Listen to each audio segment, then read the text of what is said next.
వేటాడి వెంబడించి వాళ్ళు కానీ వైష్ణవి ఒక్కటి ఎందుకంటే తొందరపడ్డావు, ప్రేమించినోడు వెంబడబడ్డాడు, నిన్ను కాదనుకోలేక పురుగుల మందు కూడా దాగి అతను నీ వెంబడబడి వెంటాడి వెంటాడి నిన్ను వేధింపులకు గురి చేసి ఒక అర్ధరాత్రి తోడబుట్టిన దానికి కూడా లేదనుకుంటా, ఒక తోడబుట్టినది అతను కూడా లేదనుకుంటా, అతను కూడా ఒక అమ్మ అయ్యకు పుట్టినవాడే కదా వాడు. అట్లాంటి వాళ్ళని ఇన్ని రోజుల నుంచి అది చూస్తున్నారు. ఇక్కడ హైదరాబాద్ ఓల్డ్ సిటీలోను మన మన రేవంత్ రెడ్డి అన్న ఇన్ని రోజుల నుంచి చూసుకుంటా న్యాయంగా లేదు ఇది.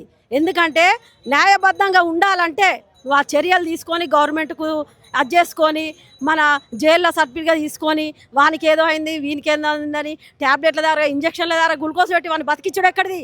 అదే నరకం ఇంకొక యువకుడికి యువకురాలు చేయకుండా ఉండాలంటే వాడిని అదే సిచ్యువేషన్లో ఇంకా వేటాడి వెంబడించి వాళ్ళు కుప్పలు పెట్టాలి వాడిని.